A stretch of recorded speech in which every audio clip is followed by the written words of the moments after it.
Welcome you all in our channel Dr. Agriculturist. I am Devendra Chaudhary. In this video, we are going to discuss about various diseases of mango like anthracnose, malformation, powdery mildew and bacterial leaf blight. The disease will be discussed on the following topics like causal organism, symptom, etiology, disease cycle, favourable condition and management. पहले start करते हैं mango anthracnose.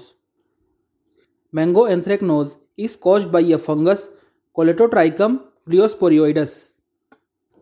Symptom: Colletotrichum produce different type of symptoms like leaf spot, blossom blight, wither tip, twig blight and fruit rot.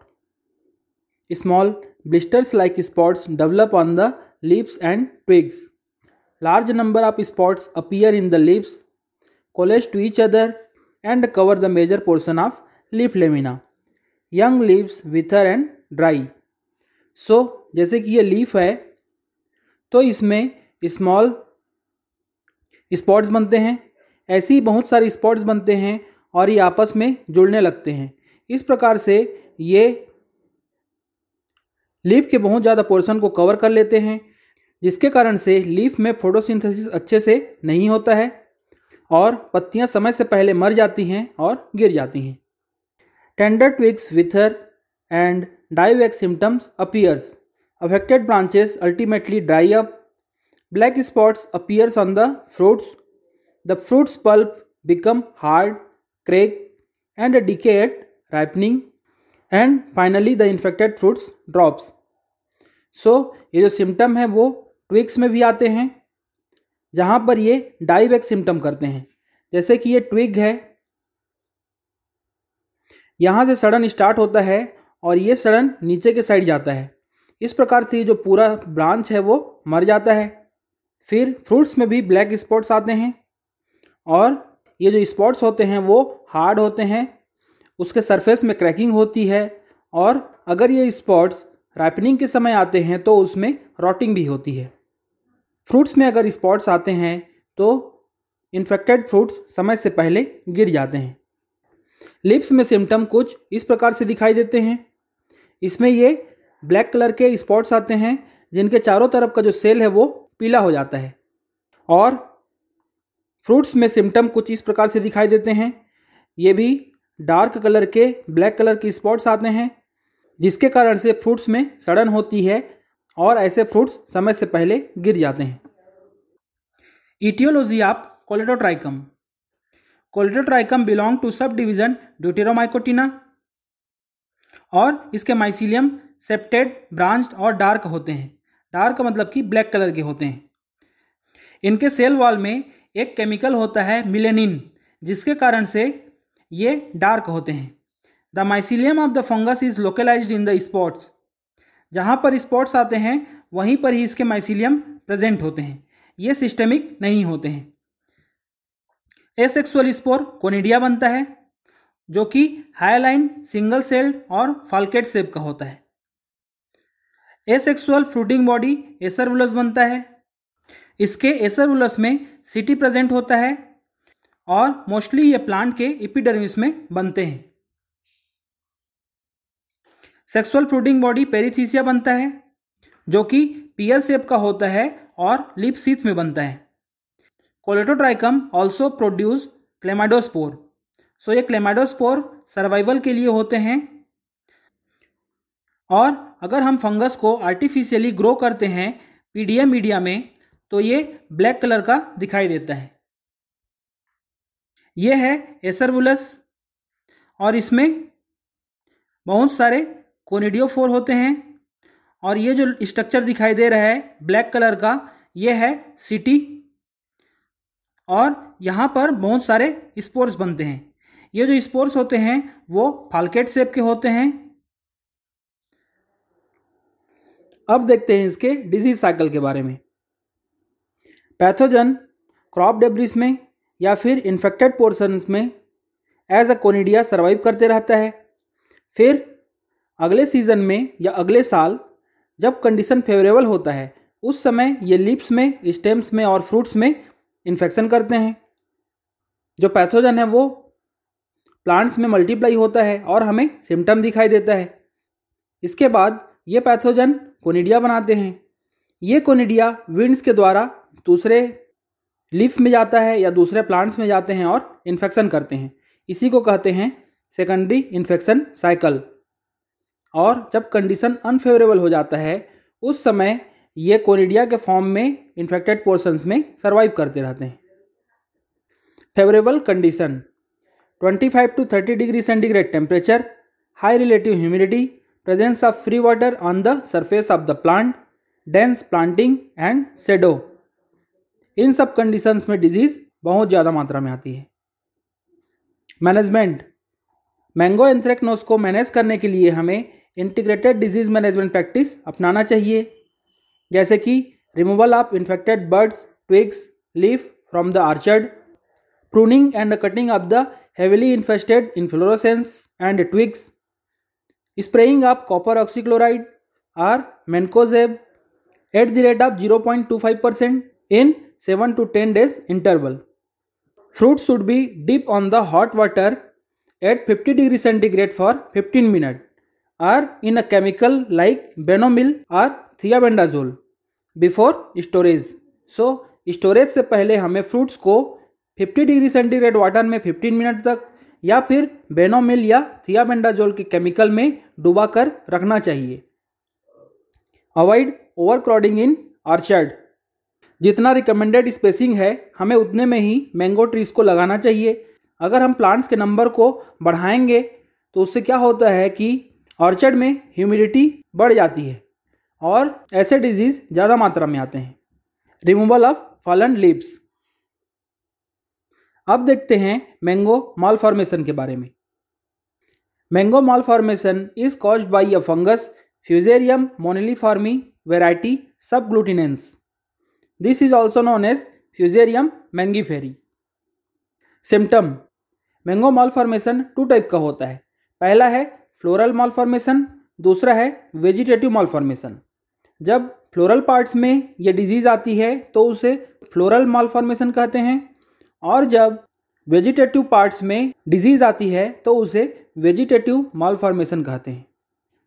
पहले देखते हैं vegetative malformation. ये बहुत ज़्यादा common होते हैं और यंग सीडलिंग्स में ज़्यादा आते हैं।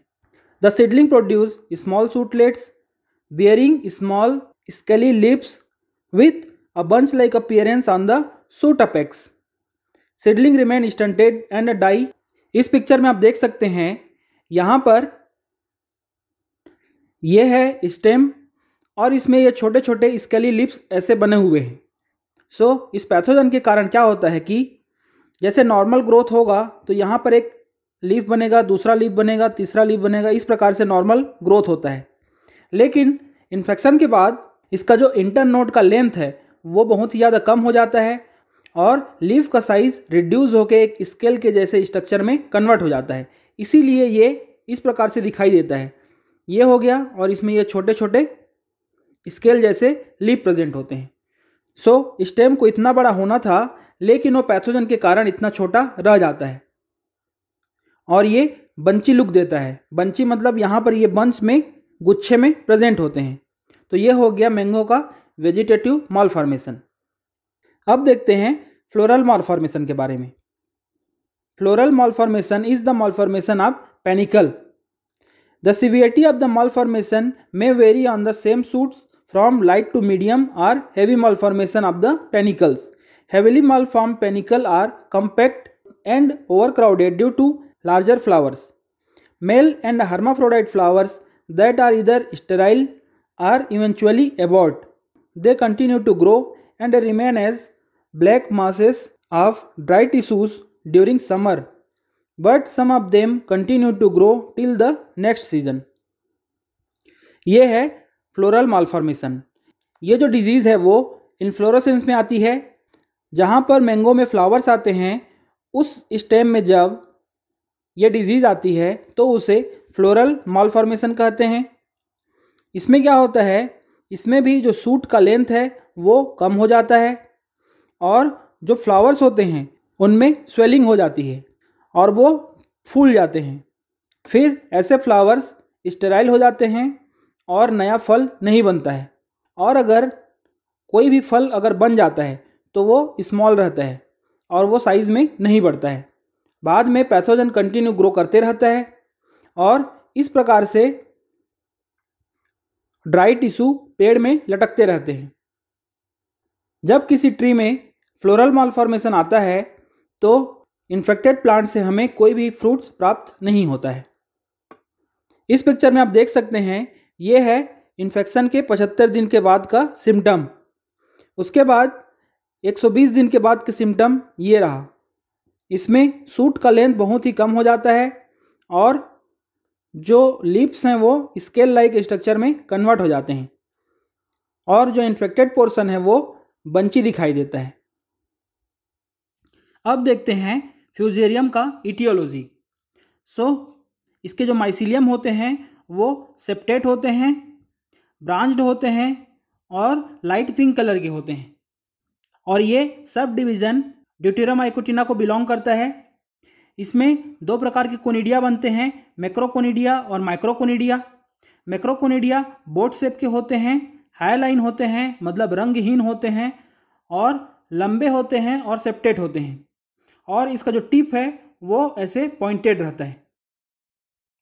माइक्रोकोनिडिया स्मॉल होते हैं, मुड़े हुए होते हैं और सिंगल सेल्ड होते हैं और इसमें एसेक्सुअल फ्रूटिंग बॉडी स्पोरोडोकियम बनते हैं और स्पोरोडोकियम में जो कोनिडियोफोर प्रेजेंट होते हैं वो सिंपल और छोटे होते हैं। इसमें क्लेमाइडोस्पोर्स भी बनता है। ये क्लेमाइडोस्पोर्स सर्वाइविंग स्ट्रक्चर है, मतलब कि अगर अनफेवरेबल कंडीशन आता है, तापमान ज़्यादा हो जाता है या फिर बहुत कम हो जाता है, जिसके बाद इसके जो मैक्रोकोनिडिया हैं वो क्लेमाइडोस्पोर्स बनाते हैं जो कि स्फेरिकल होता है और थिक वॉल्ड होता है। क्लेमाइडोस्पोर के जो वाल होते हैं वो मोटे होते हैं जो इसे सर्वाइवल में हेल्प करते हैं। यह है इसका माइक्रोकोनिडिया, स्मॉल है, कर्व है और ये है मैक्रोकोनिडिया जो कि सेप्टेट है और इसका जो टिप है वो पॉइंटेड है। फिर इसी मैक्रोकोनिडिया के कुछ सेल में थिकनिंग हो जाती है, इसके सेल वॉल मोटे हो जाते हैं और ये क्या कहलाता है, क्लेमाइडोस्पोर। और ये है इसका स्पोरोडोकियम और इसमें बहुत सारे कोनिडियोफोर हैं और इसमें ये बहुत सारे कोनिडिया बनते हैं। अब देखते हैं मैंगो मालफॉर्मेशन का डिजीज साइकिल। जो पैथोजन है वो इन्फेक्टेड पोर्शंस में सर्वाइव करते रहता है in the form of conidia. फिर अगले सीजन में या अगले साल जब फेवरेबल कंडीशन आता है उस समय ये कोनिडिया फिर से इन्फेक्शन करते हैं और नए नए सूट्स में या पेनिकल्स में इन्फेक्शन करते हैं। फिर से ये मल्टीप्लाई होते हैं और हमें सिम्टम दिखाई देता है। सिम्टम के बाद ये फिर से कोनिडिया बनाते हैं और ये कोनिडिया दूसरे ब्रांचेस में इन्फेक्शन करते हैं। फेवरेबल कंडीशन, ऐसा कंडीशन जिसमें डिजीज़ ज़्यादा मात्रा में आती है। Temperature 20 to 25 degree centigrade, relative humidity more than 80% and infestation of might. अगर माइट का इन्फेक्शन ज़्यादा है तो पैथोजन को एंट्री पॉइंट मिल जाता है और इन्फेक्शन ज़्यादा मात्रा में आता है। मैनेजमेंट, मैंगो मालफॉर्मेशन के मैनेजमेंट के लिए हमें इंटीग्रेटेड डिजीज़ मैनेजमेंट प्रैक्टिस अपनाना चाहिए, जैसे कि diseased plant should be destroyed, use of only disease-free planting material, and scion stick from the infected tree should not be used for the propagation. As soon as the disease appears, the affected terminals along with 15 to 20 centimeter healthy portion should be removed. If more than 25% plants are affected, we should spray the chemical for delaying the flowering. Spraying of the 200 ppm of Plenofix during the first week of October. A single foliar application of 1000 ppm of cobalt sulfate prior to flowering. Spray 0.1% of prochlorage. This is followed by the spraying of the carbendazim 0.1% और कैप्टाफॉल 0.2%. सो हमें इस disease के management के लिए IDM practice अपनाना चाहिए, जैसे कि जो भी इन्फेक्टेड पोर्शन है उसे रिमूव कर देना चाहिए और ऐसे इन्फेक्टेड प्लांट से हमें ग्राफ्टिंग के लिए मटेरियल नहीं लेना चाहिए। जब भी हम इन्फेक्टेड पोर्शन को रिमूव करते हैं तो उसके साथ ही साथ 15 से 20 सेंटीमीटर हेल्दी पोर्शन को भी कट करना चाहिए और अगर इन्फेक्शन 25% से ज़्यादा है उस केस में हमें फ्लावर को झड़ाने के लिए या फिर फ्लावरिंग को लेट करने के लिए हमें केमिकल का स्प्रे करना चाहिए। ऐसे केमिकल्स हैं प्लेनोफिक्स 200 ppm।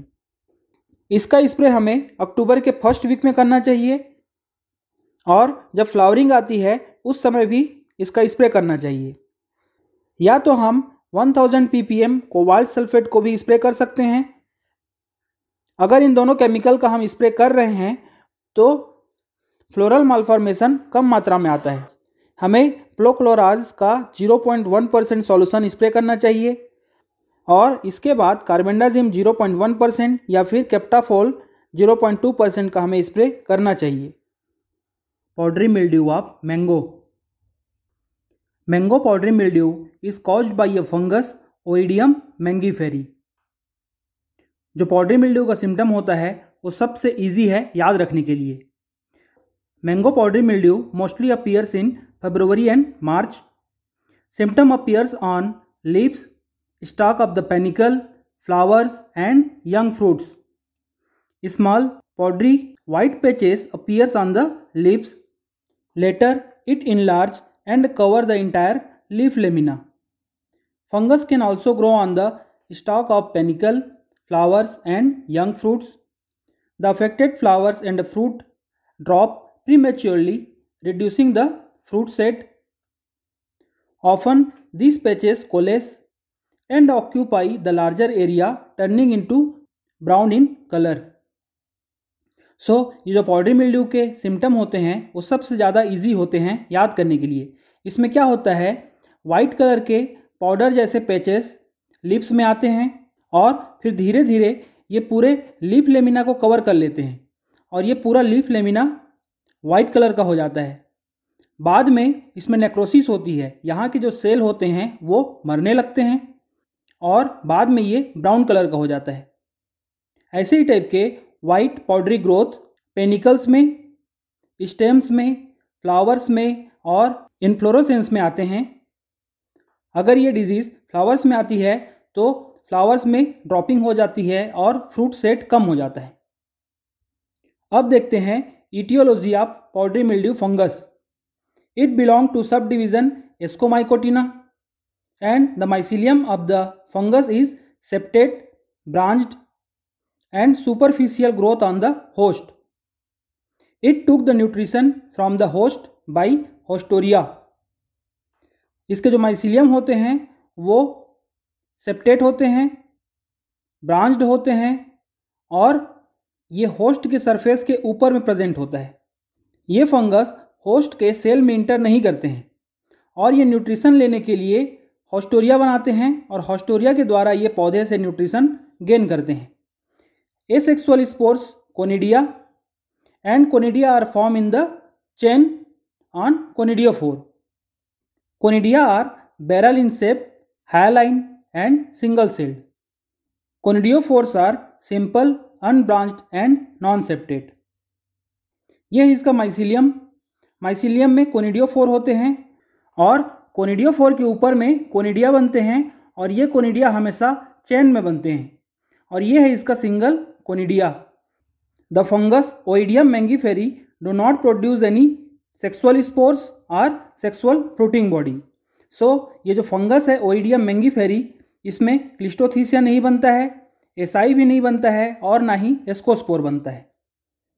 इसमें केवल एसेक्सुअल स्पोर्स बनते हैं और जो कोनिडिया हैं. अब आते हैं इसके डिजीज साइकिल में. Pathogen survive in crop debris and infected parts of the plant in the form of conidia.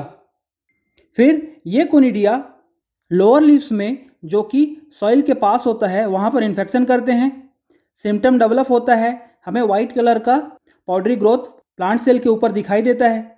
उसके बाद इसमें फिर से कोनिडिया बनते हैं और ये कोनिडिया हमेशा चैन में बनते हैं और ये कोनिडिया हवा के द्वारा दूसरे प्लांट्स पार्ट्स में ले जाए जाते हैं, वहाँ पर फिर से इन्फेक्शन होता है। तो इसी को कहते हैं secondary infection cycle.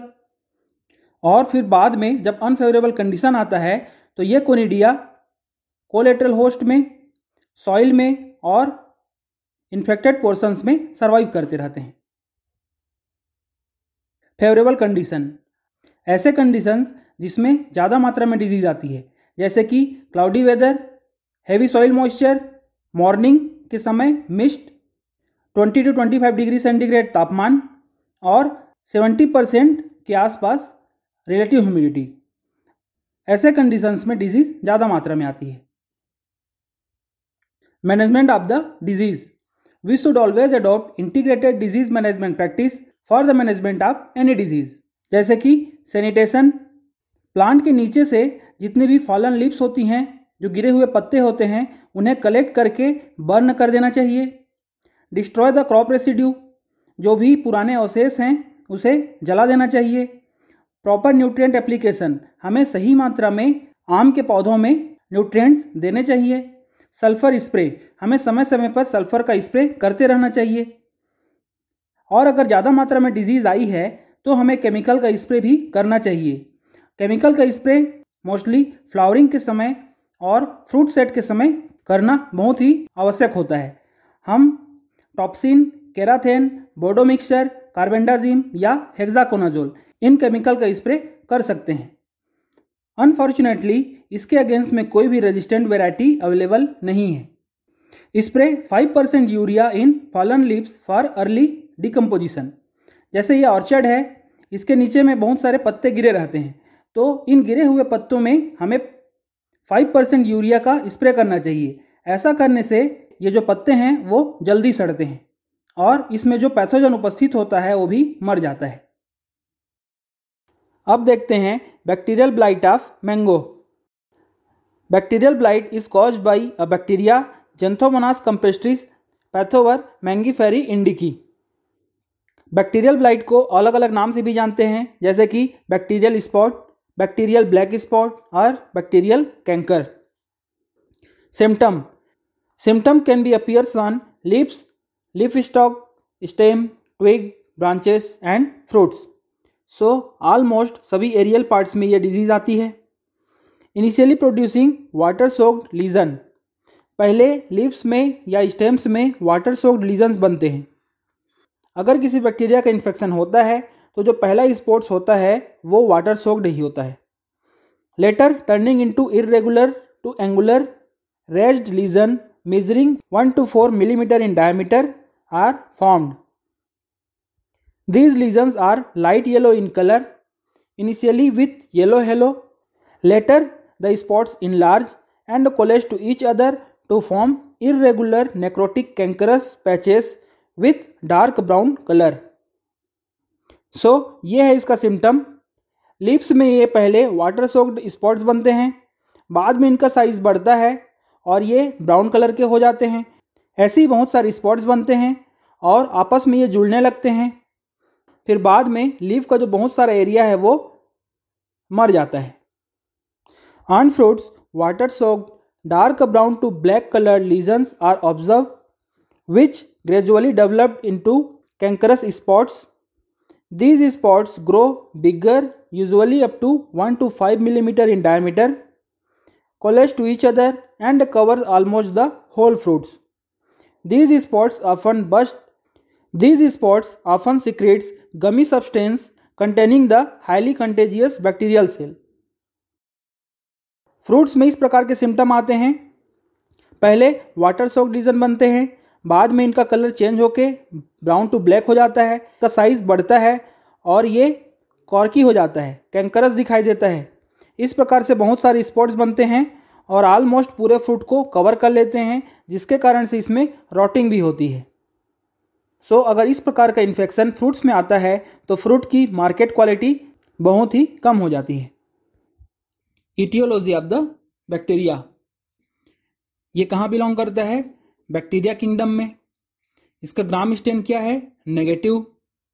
Cell shape होता है रॉड शेप का, इसका सेल शेप रॉड शेप का होता है और इसमें एक ही फ्लेजिला प्रेजेंट होता है जिसे मोनोट्राइकस फ्लेजिला कहते हैं।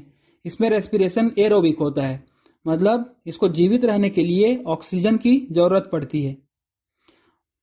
कॉलोनी एक्स्ट्रा कलर की या येलो कलर की होती है और डिफ्यूज्ड होती है। यह है बैक्टीरिया का सेल जो कि रॉड शेप्ड है और इसमें एक फ्लेजिला प्रेजेंट है, monotrichous flagella.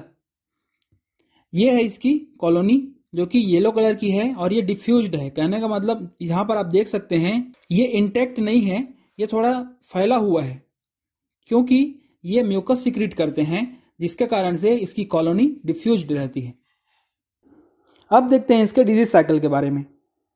Pathogen survive in the plant debris and infected portion of the plant. जो पैथोजन है बैक्टीरिया वो प्लांट डेब्रिस में या फिर इन्फेक्टेड पोर्शन में सर्वाइव करते रहता है। अगले सीजन में जब कंडीशन फेवरेबल होता है उस समय ये स्टोमेटा या लेंटिसल या वुंड्स के द्वारा प्लांट्स में एंट्री करता है। वहाँ पर ये मल्टीप्लाई होता है और हमें सिम्टम दिखाई देता है। उसके बाद ये जो बैक्टीरिया हैं वो इन्फेक्टेड पार्ट से गम के रूप में बाहर आते हैं और ये विंड्स के द्वारा या रेन्स के द्वारा दूसरे लीफ में जाते हैं और वहाँ पर फिर से इन्फेक्शन करते हैं। तो ये कहलाता है सेकेंडरी इन्फेक्शन साइकिल। बाद में जब कंडीशन अनफेवरेबल हो जाता है उस समय ये क्रॉप डेब्रिस में या इन्फेक्टेड पोर्शंस में सर्वाइव करते रहता है। फेवरेबल कंडीशन, इसके लिए 20 to 30 degree centigrade temperature, high relative humidity, presence of moisture on the host surface, susceptible variety और मैकेनिकल इंजरी, ये सब चाहिए होता है। अब देखते हैं इसके मैनेजमेंट के बारे में।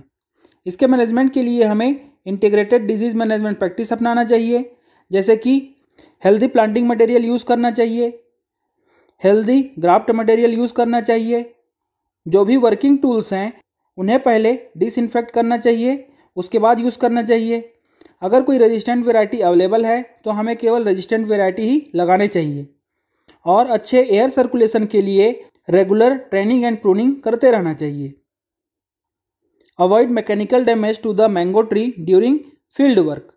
अगर हम फील्ड में काम कर रहे हैं जैसे वीडिंग वगैरह तो हमें प्लांट्स में किसी भी टाइप का इंजरी नहीं करना चाहिए। Protect them from strong winds and heavy rains with wind breaks. जैसे कि ये ऑर्चर्ड है तो ऑर्चर्ड के किनारे में हमें वृक्ष को लगाने चाहिए, ट्रीज लगाने चाहिए। इससे क्या होता है, इससे स्ट्रॉन्ग विंड से हमारे ऑर्चर्ड को नुकसान नहीं पहुंचता है। Infected fruits and tree material should be destroyed. हमें इन्फेक्टेड प्लांट्स को या इन्फेक्टेड प्लांट पार्ट को ऑर्चर्ड से बाहर ले जाकर जला देना चाहिए। Spray of copper oxychloride at 15 days interval. हमें 15 दिन के अंतराल में कॉपर ऑक्सीक्लोराइड का स्प्रे करना चाहिए। Collect fallen leaves and destroy. जो भी इन्फेक्टेड लीव्स हैं जो गिर चुके हैं उन्हें कलेक्ट करके जला देना चाहिए। Apply Pseudomonas biocontrol agent. हमें बायोकंट्रोल एजेंट जैसे कि सूडोमोनास का स्प्रे रेगुलरली करते रहना चाहिए।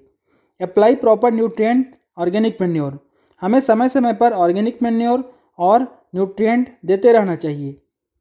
इससे प्लांट्स में इम्यूनिटी बढ़ती है और डिजीज़ कम मात्रा में आता है। Avoid sprinkler irrigation. जब पौधे छोटे छोटे हैं उस केस में हमें स्प्रिंकलर से इरिगेशन नहीं करना चाहिए। And maintain the proper spacing.